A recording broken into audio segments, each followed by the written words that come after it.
Good morning, bebes. Andito na naman po tayo sa aking munting hardin. So, yun nga. Nagdidilig ako ngayon. So, flex ko lang again ang aking mga halaman. Yan. Dati ang liit-liit lang nito. Isang dahon lang siya. Ngayon, sobrang laki na niya. Ito is from Thailand din siya. Charan! Ganda-ganda. Tapos ito naman yung golden cardboard. Itong dalawang to is cardboard. Yan.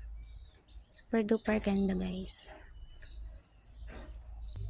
Sa side namang ito, guys, nandito ang aking pink princess. Yan. Philodendron din siya. Super duper pink na siya. Dati puro lang siya color green. Ngayon may pink pa pink na siya. Yan.